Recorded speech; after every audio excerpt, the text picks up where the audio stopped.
هو رئيس مشارك للجنة ملتقى الاتصال العالمي بدافوس وخبير التواصل من إيطاليا. والحقيقة كان مخطط أن الجلسة دي تنعقد أمس، ولكن لظروف خاصة بالسفر تم تأجيلها للنهاردة.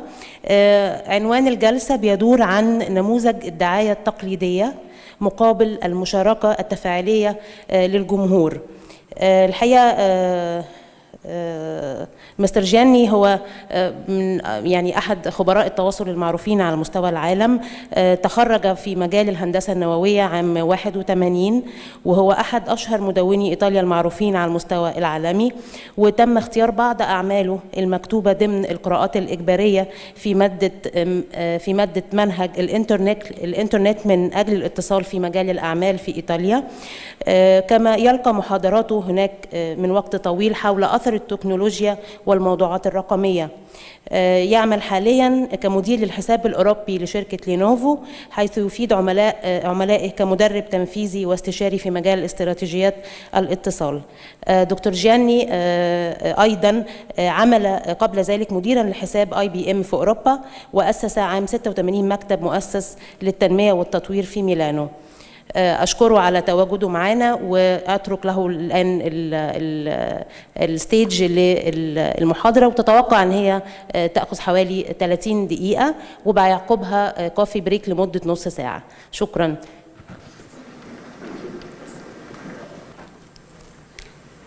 Well, thank you. Thank you for having me here. Thank you for the introduction.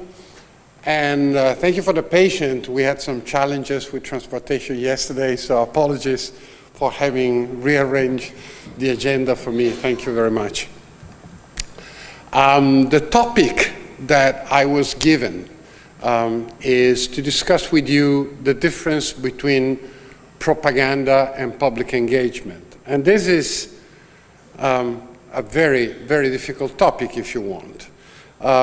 Especially when you have the kind of background which I have, as Rania kindly said, I had some experience in digital. And in fact, if you want the largest, now let's see if I can operate this, yep. So one of the largest projects I manage in digital is the digital campaign for the European elections in 2009. As you can imagine, this was a very big project, not only due to the vastness of the market, but I heard Dr. Mansour talking about having a common language or not having a common language. Well, in Europe, we don't have a common language. Actually, we speak 17 different languages. So you can imagine how challenging this is. Digital has become part and parcel of communication, not just in Europe, but worldwide. People like our good friend, President-elect Donald Trump, is widely credited to have won the election thanks to superior use of digital techniques. We have today, oh, I'm sorry, thank you. But we now in Europe have seen the rise of parties that are actually advocating for Europe to break up. So something that was the dream of my generation is now under challenge a mere few years after his inception. And again, a lot of this communication of people like Nigel Farage and many other leaders across Europe is happening outside the so-called traditional channels. It's direct communication, it's digital communication, and sometimes it feels more like propaganda than true communication. Now, I have to say that at the beginning, digital was not very important in the agenda of these people. But I think what we've seen that the Goebbels of modern time have learned the digital ropes quite rapidly, and they've now become very good and very proficient in the use of technology and digital communications. Digital communication is a channel, like many other channels. It is not unstoppable. It can be monitored, and in fact, in many countries, unfortunately, it is very heavily monitored. I spend a lot of time thinking about and looking after technology to use in communication, and I can tell you that some of the most modern and advanced technologies are now being used. Dr. Mansour mentioned artificial intelligence. Well, unfortunately, one of the most advanced artificial intelligence applications is used to monitor, to develop military-grade intelligence. Whether for homeland security or for other purposes, it really depends. Another remark that I want to make is that if you spend, like me, a little bit of time on the conference circuit, you will hear a lot about storytelling. Now, storytelling is fantastic because it describes very precisely what we as communication professionals must do to convince somebody about our thesis. Storytelling means putting together our messages in a style that makes sense and resonates with the audience. However, storytelling has become so widespread that it's now become very difficult for all of us to distinguish between the good guys and the bad guys, because both sides are very good at telling their story, right? And so the result of this is that storytelling sometimes becomes so good that it actually motivates people like these two gentlemen, which I'm sure you know, to do the things that you shouldn't be doing and that create so many problems for all of us. So again, I'm trying to hold this because you said the Arab world is responsible for what? It was 30% of terrorist attacks. Well, let me tell you, Christians have their own share of terrorist attacks. So I think we're even on that.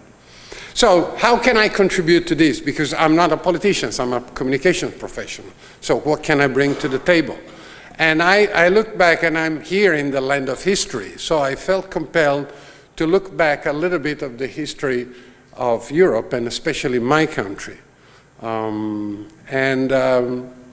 So I've selected two things. As you've seen from the title of my speech, I'm going to be talking about case studies from history.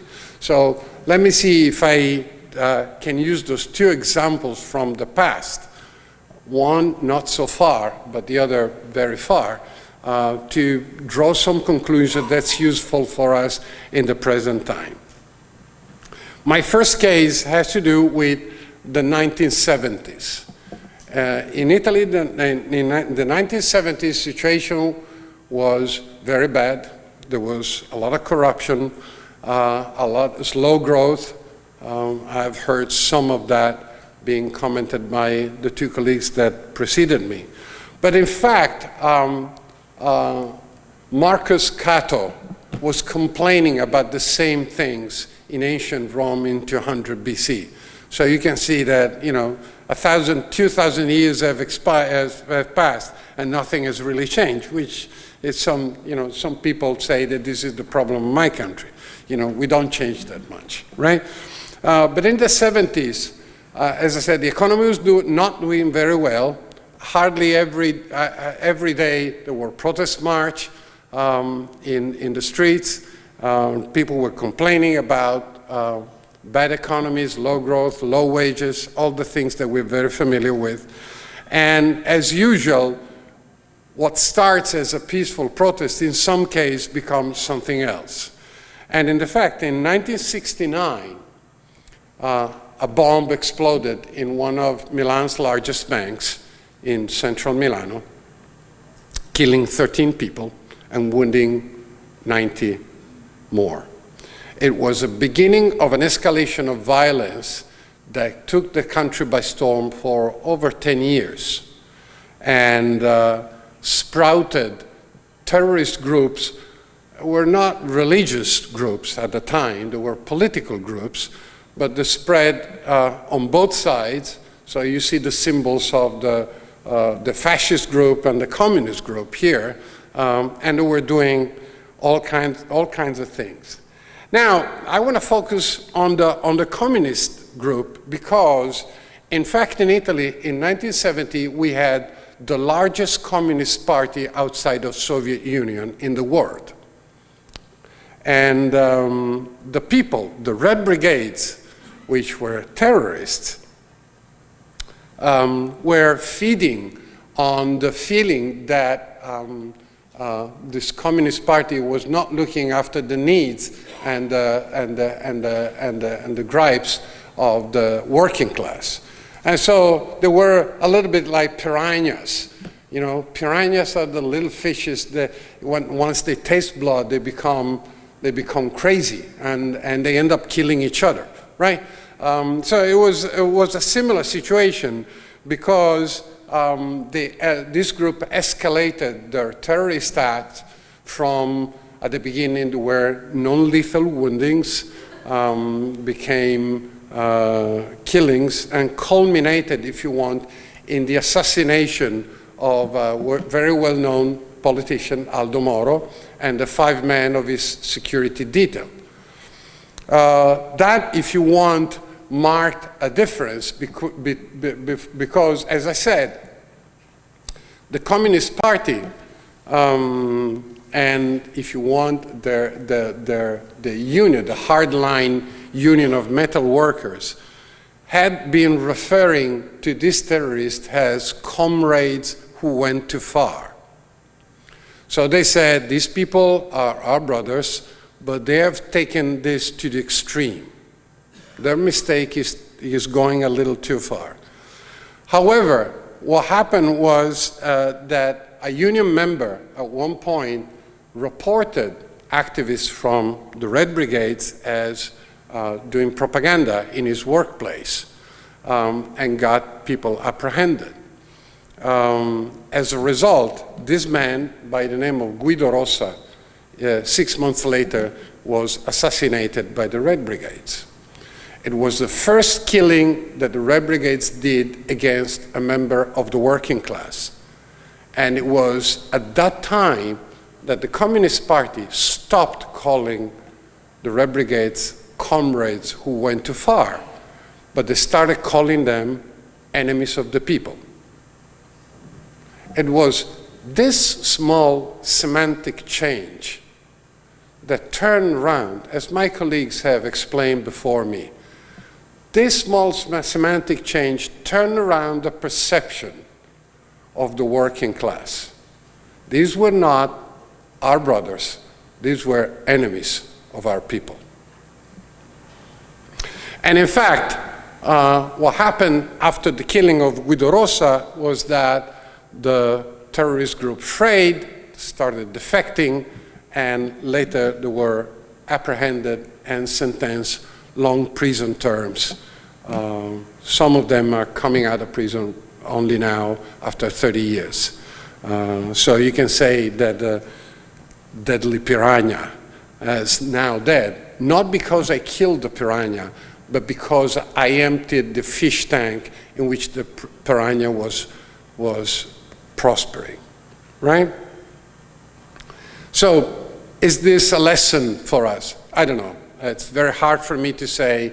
I'm learning a lot here, but you know, I can offer you my perspective as a European. When in Europe we see this flag, we think our newspapers, our TV station call this the Islamic State, right? And I think we make two mistakes. First, we call a state something that's not a state. A state is only as such when other states recognize it. And nobody has recognized ISIS as a state, right? So that's a first mistake. The second mistake we make is that we call Islamic something that probably is not Islamic at all, right? Just because they call themselves Islamic. So I think we need to alter the perception. And frankly, we know how to do this if we focus, because we already know how to say that these people are not Christians, right? The fact that they use Christian symbology, The fact that they call themselves Christian doesn't make them Christians. So we know, our cognitive system knows where to draw the difference, but somehow this is not happening, right? So we don't make this distinction for ISIS. So, perhaps one of the things, and I've heard, and I've taken this slide from a presentation of somebody else in a conference who said that probably it is time that we start call ISIS with a name, which I cannot pronounce in Arabic, but I'm told it means heretics, right? So, which brings me to the second part of my presentation. And again, this focuses on the history of my country, or if you want, the history of Europe, and it goes back to 1377. And in 1377, something happened, which is called, history book called this the Great Schism, where Christianity split itself in two factions. And the reason was that the papal siege that was traditionally in Rome, as you all know, was moved to Avignon in France, right? And this was decided in 1307 by Pope Gregory XI, which you see here. And as a result, when the papal siege returned to Rome, not everybody accepted this. And if you look at the map of Europe at the end of the 13th century, you see something like this. The blue countries are the countries that are faithful to Rome. The red countries are the countries that are faithful to Avignon. Because in the meanwhile, now there were two popes, one in Avignon and one in Rome, and they were fighting against each other. My own country was divided in two. The south was for Avignon and the north was for Rome.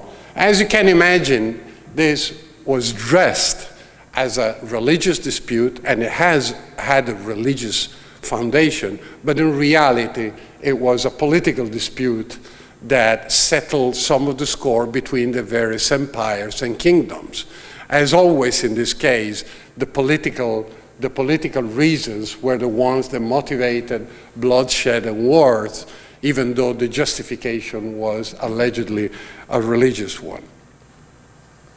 And so, as I said, Europe was divided, and in 1409, there was an attempt to resolve the issue, and a third pope was elected, and this only made things worse, because now there were three popes, and they were fighting against each other.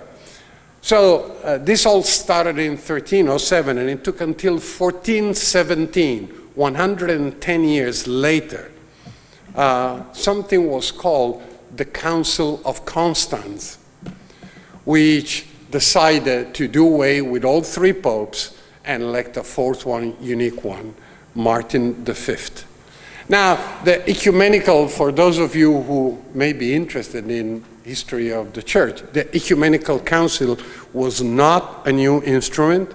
It had been in existence for many, many years.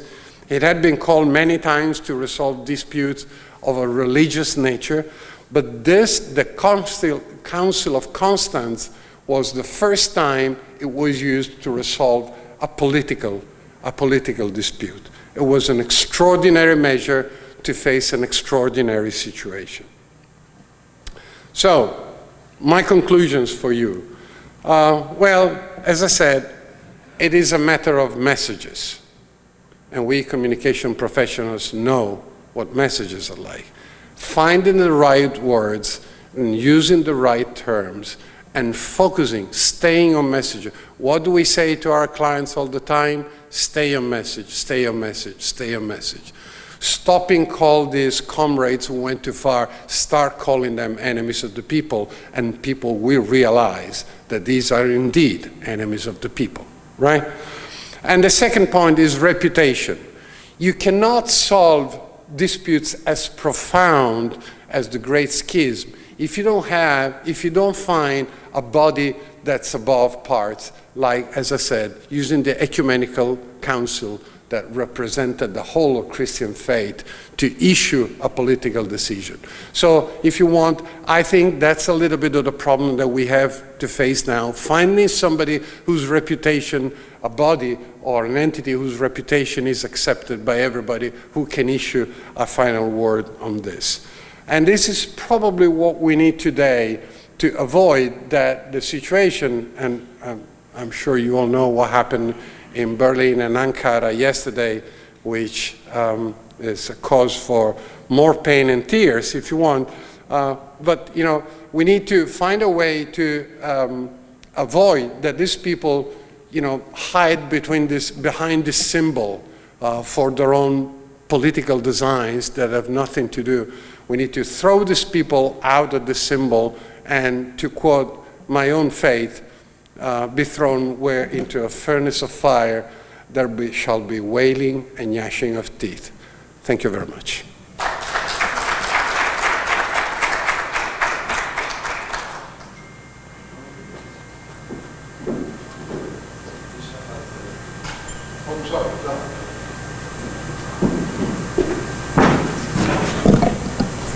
Of course, there are questions.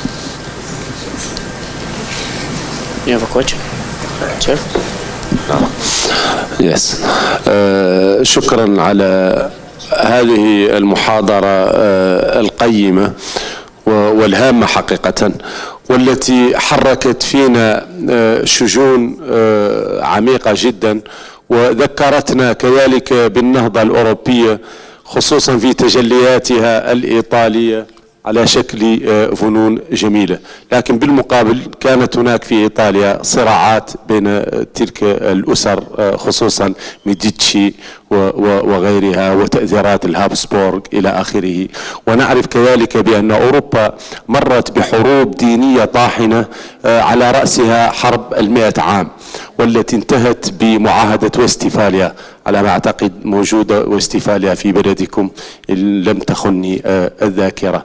هذه الحروب وهذه الثورات، معظم الناس الآن الذين يبررون هذا القتل وهذا التدمير في الوطن العربي أو في العالم العربي يستندون دائما ومرجعيتهم دائما تلك الثورات الأوروبية التي سالت فيها الدماء، ويقولون في أوروبا صبروا 100 عام على حرب لكي تصل أوروبا إلى ما وصلت إليه من رخاء ونعيم وازدهار. في فرنسا ثورة الباستيل كذلك أريقت الدماء وشرد الناس إلى آخره، لكن الحياة ازدهرت في فرنسا. هذه مشاجب تعلق عليها دائما هذه الجماعات ما تقترفه في حق المدنيين. نحن مثلكم نتألم لأي إنسان يقتل، لأي إنسان يشرد. ثقوا تماما بأننا جميعا على هذا الكوكب نود أن نعيش بسلام، لكن للأسف الشديد بعض الدول المتقدمة خصوصا في العالم المتقدم تذكي هذه النعرات وهذه المسائل لأغراض تجارية بحتة. حبذا لو تحدثتم لي عن هذا الموضوع. شكرا. Absolutely, absolutely. In fact,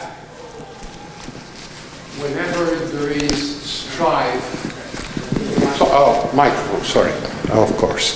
Whenever there is, thank you, this is better. Whenever there is strife, there is opportunity, somebody says. A very cynical opportunity, but of course, for every fight, somebody's selling the weapons, right? And so I'm not disingenuous. I know very well that every difficult situation in the world at its roots has commercial reasons. But again, let me tell you, in the 14th century, let me go back to the example I made. In the 14th century, there were economical reasons as well. The economical reasons were called the control of the trade routes, right, between the East and the West. And so what was masked as a religious conflict was in reality a struggle to control those economic routes. So I don't think there is anything new. And I don't think we can avoid the fact that there are going to be cynical people trying to take advantage of those situations. The thing that I think we, the people of good faith, should do is maybe learn from the past a little bit more, to see through those conflicts and see that they are motivated for political, for commercial reasons, for monetary reasons, and distance ourselves, do not lend ourselves to this dirty game. It's very difficult. It's very difficult because, for example, another thing, we in Europe have been thinking that the imbalance on wealth and income was sustainable. We thought, some of us thought, that the fact that there is 1% of the world population that owns 80% of the wealth in the world was sustainable. Well, it's not sustainable, and anybody here knows it's not sustainable, right?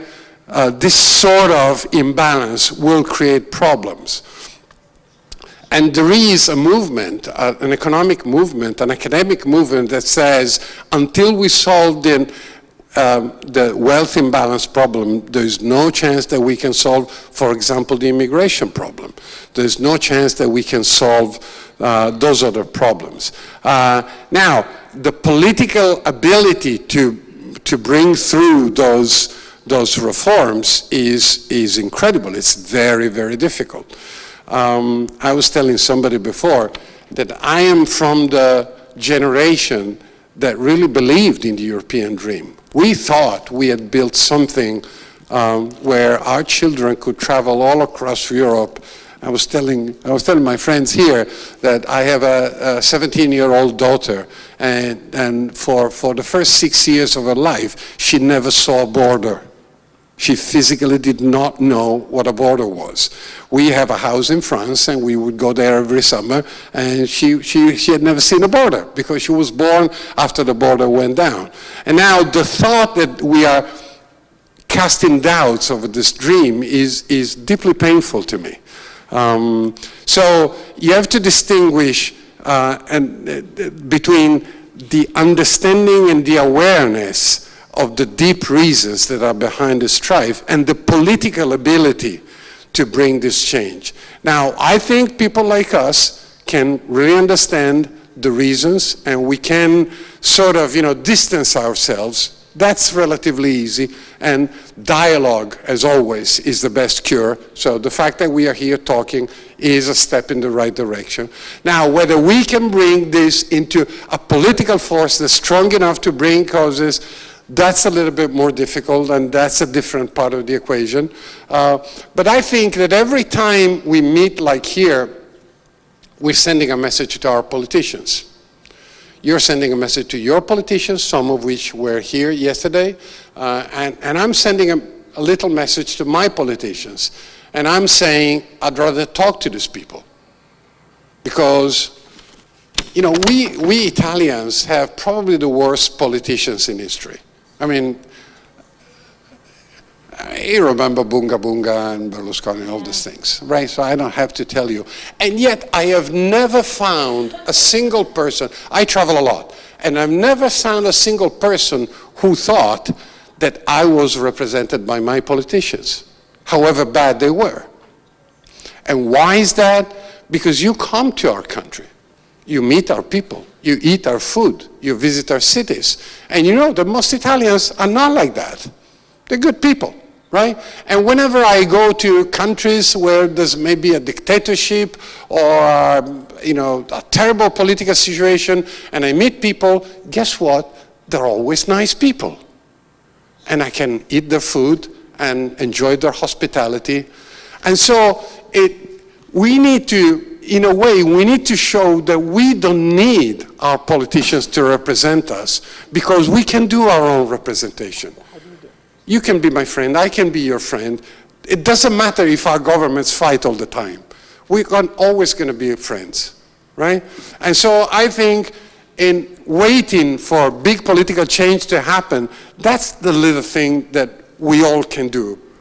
You know, we live in a fortunate age of, you know, when we say global communications, we tend to think digital communication, but that's not the only part. My kids can go anywhere in Europe for less than 100 euros. We live in an age of cheap air travel. We can go places, right? Everybody sort of speaks the same languages. I have a good friend that says that in 50 years we're all going to speak the same language, bad English, right? Bad English is fine. I don't care, you know. I wish I could speak Arabic, and maybe you wish you could speak Italian, but I don't care. I mean, we can communicate in bad English, and we can be friends in bad English. So I think, and I'm hoping, because I'm an optimist. So to your question, I'm an optimist. I believe that we can make a difference by creating those little links between you and me, you and her, you and him, and these links will be much more resilient. And, you know, I've been to India right at the time where India broke diplomatic relationship with Italy because of some problems.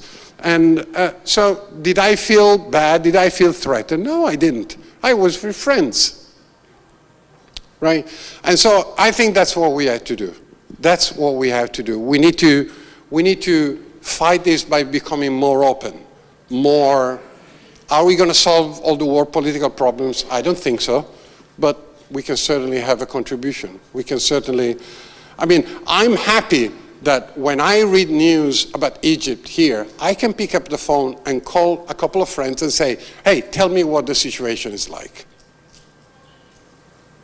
When things happen in Turkey, I was happy to have the ability to pick up the phone and talk to friends in Turkey, right? Do they know all the truth? I don't know. But, you know, we can show these people that we can build this network, this fine network of relationships that's much more resilient, much more sincere. And by all means, somebody said, social media, I mean, I earn a living as a digital consultant, so I'm always going to say good things about social media, but pick up the phone, talk to people, meet them. Facebook is great, but move your ass. Thank you.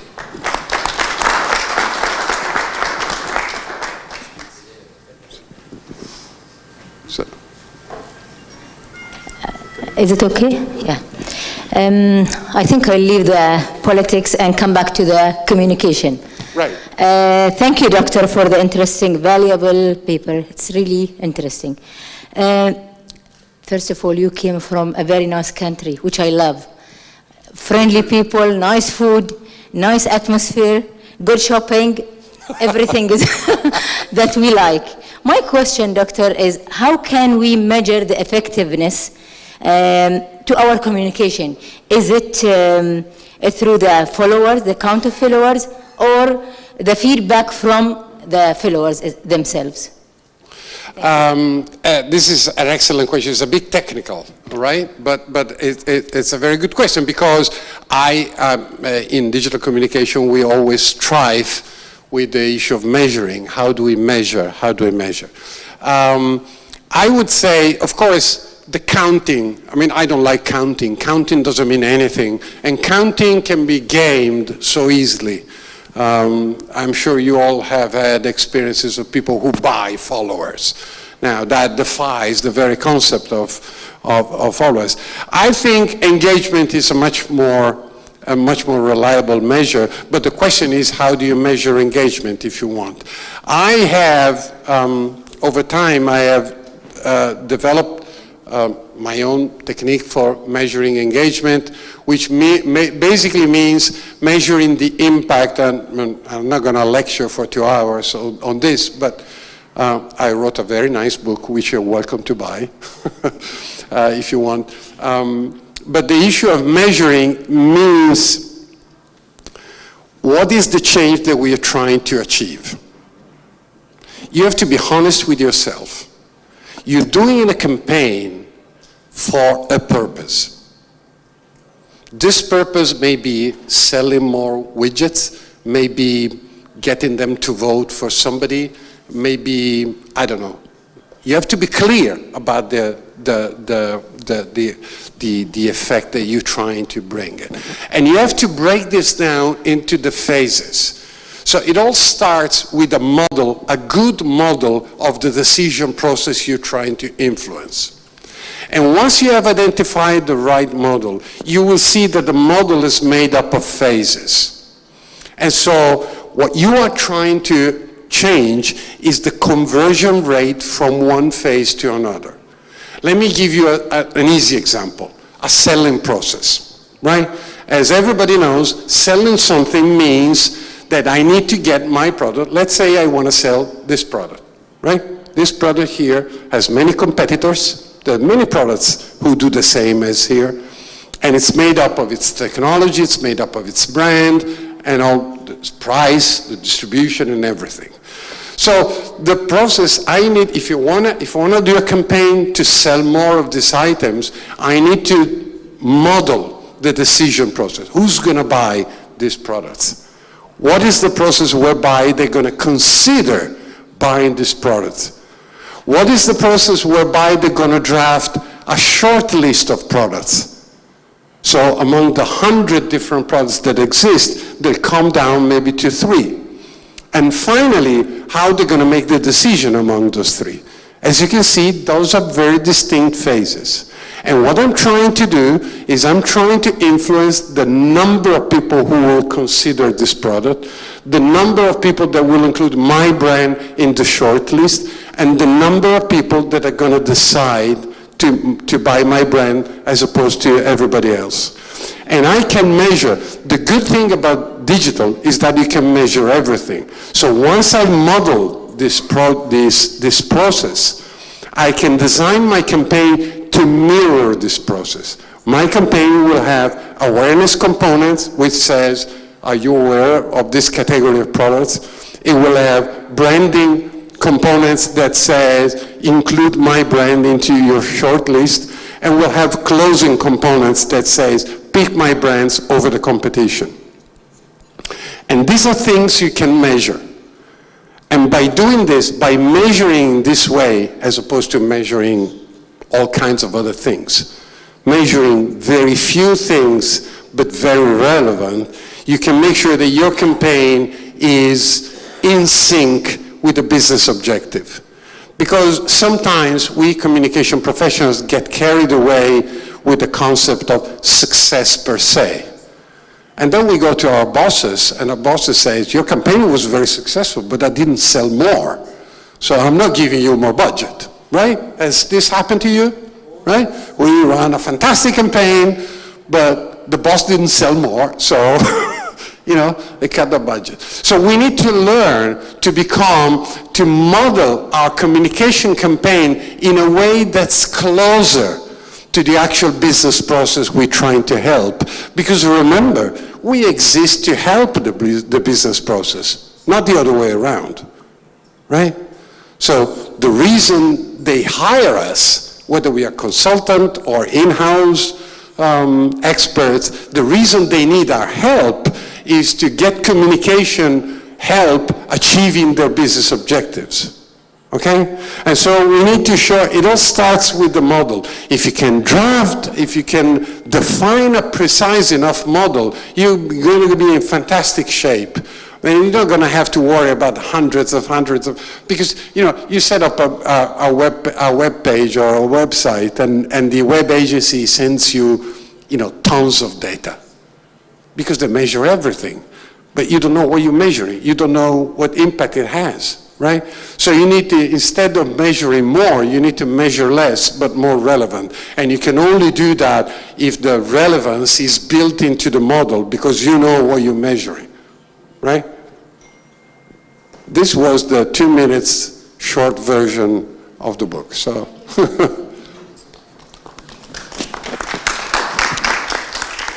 طيب بسم الله الرحمن الرحيم.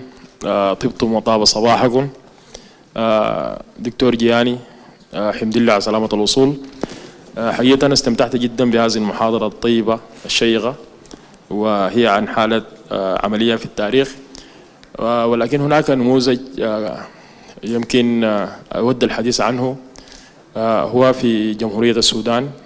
يمكن في حروب حصلت كانت مدونة في أدت إلى انقسام السودان يمكن إلى دولة جنوب السودان، والآن هنالك برضو صراعات تتواصل، وهذا من خلال يمكن من الصورة الذهنية الغربية اتجاه السودان وجزء من الدول العربية.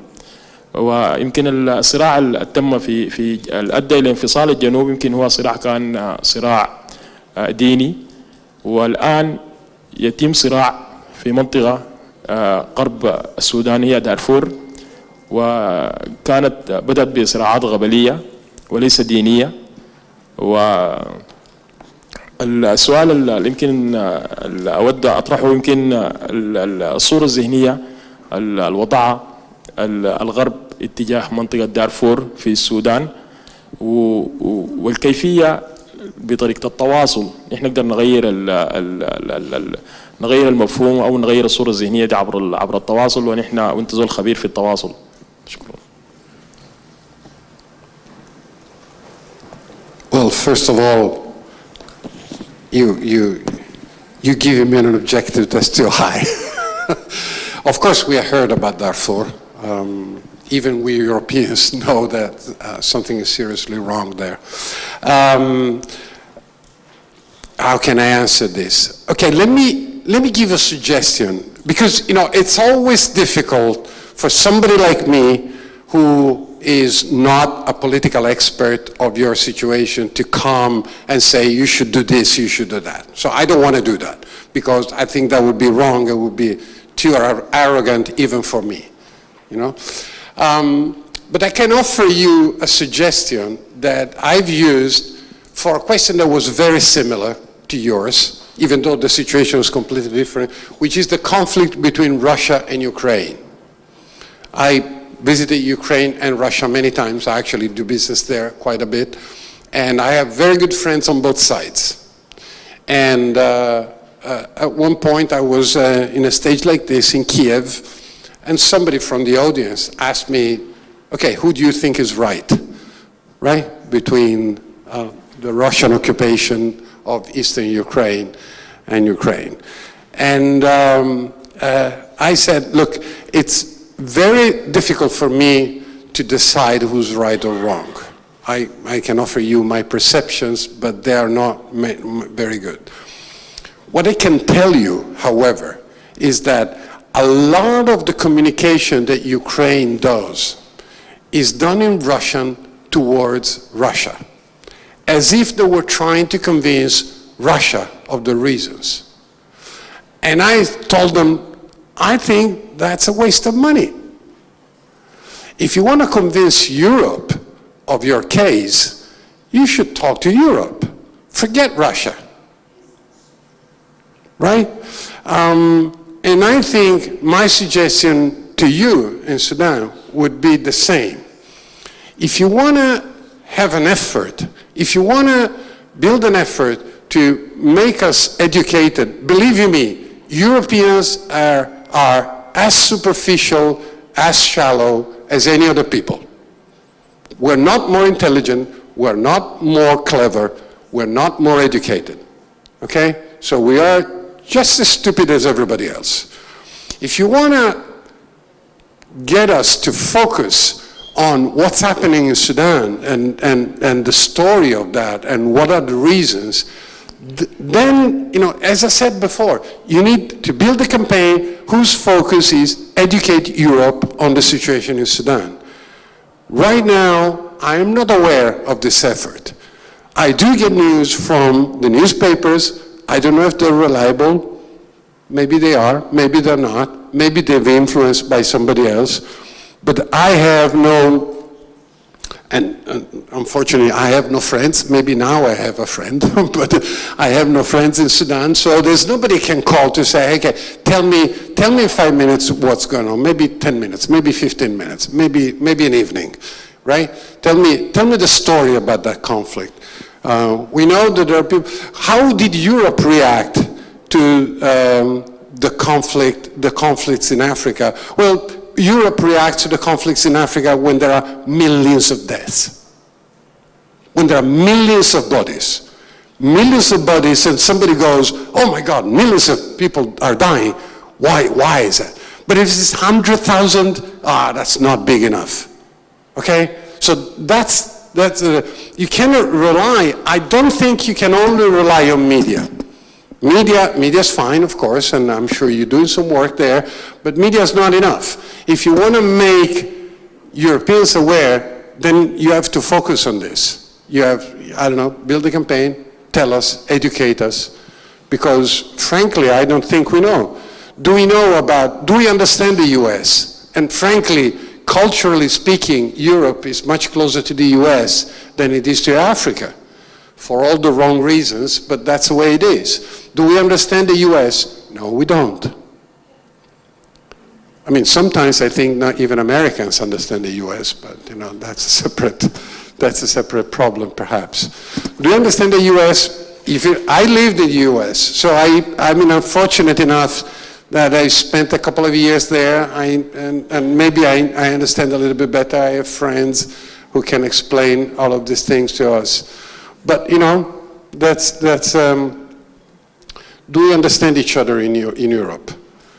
Certainly we understand it a little bit better than we understand Africa, but we're still very far. So I'm not very helpful, I'm afraid, but I've tried to be honest at least.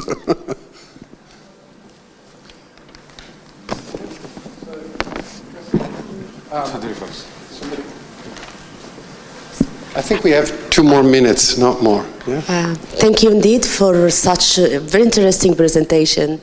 I'm sure that you do agree with me that culture is a crucial element in the communication process, right?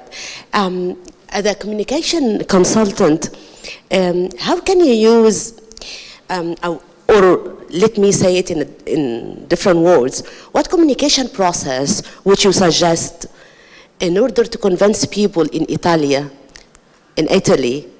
Italian people, that the political Islamists don't represent actually the real Muslims in the Middle East? I was afraid you were going to ask this.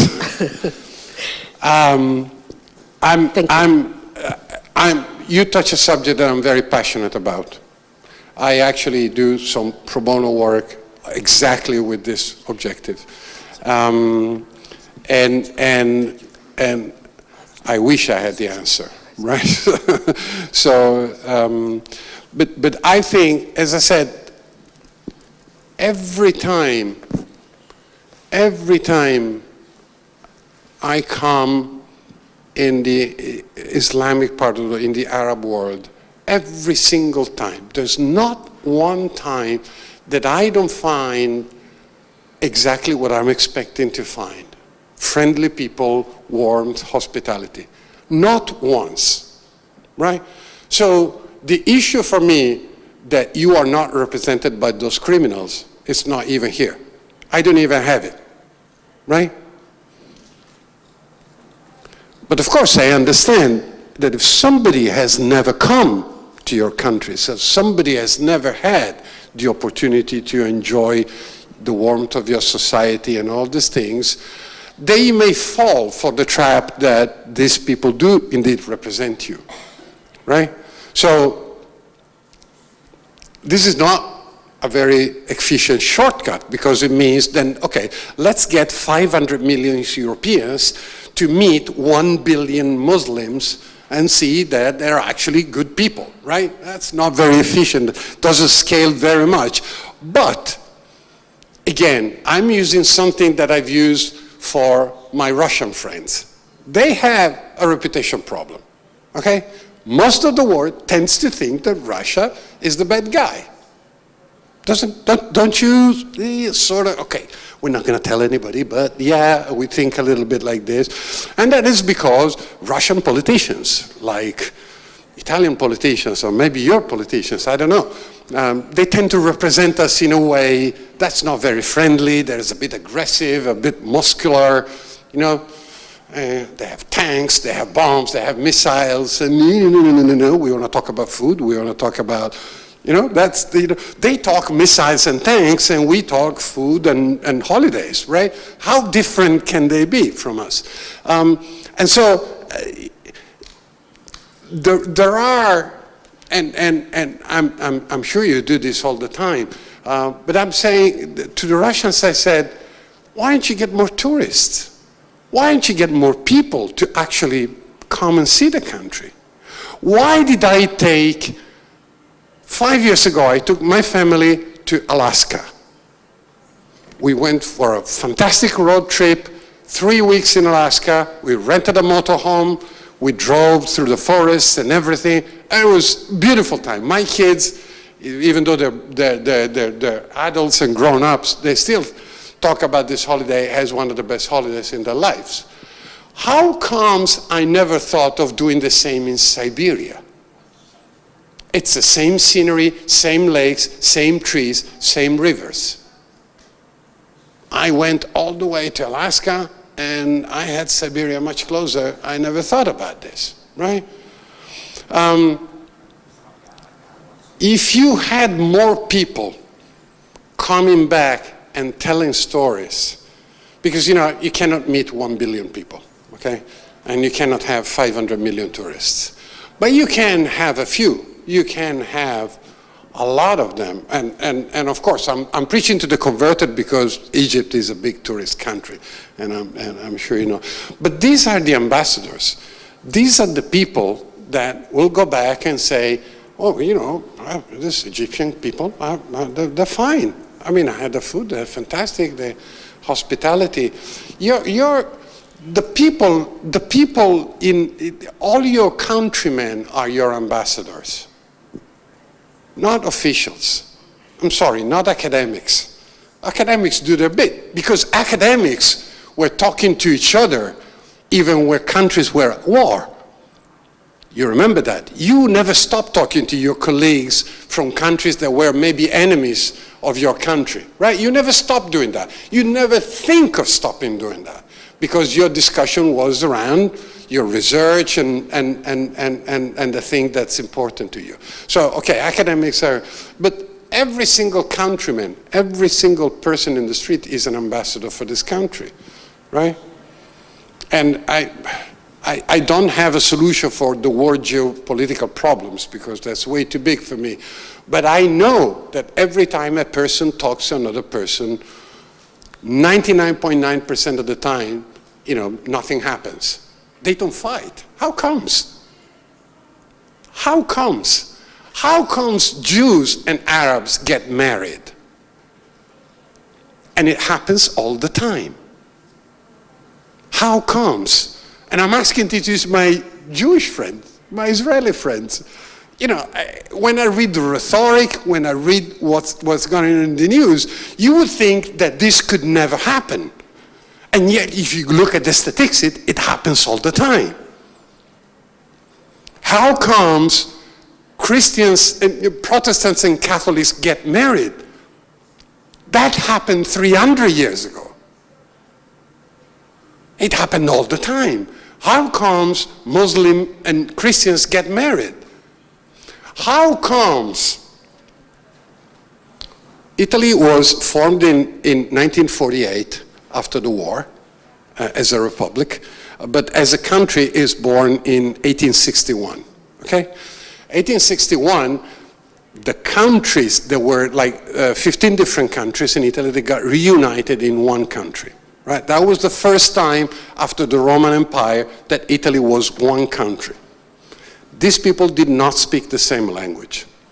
These people did not use the same currency. These people did not use the same laws. These people did not manage themselves in the same way, right? However, in the space of maybe 4 or 5 generations, all of those differences went away largely. And you know why? Because people got married. People from the north married girls from the south and vice versa, and all of a sudden they had to find a way. Yeah? So I don't know. I think we are much more powerful than we realize. We, the common people. Not the politicians. We, the common people. Yeah? I think we're done for time. Thank you very much for your attention. مساء الخير حضرات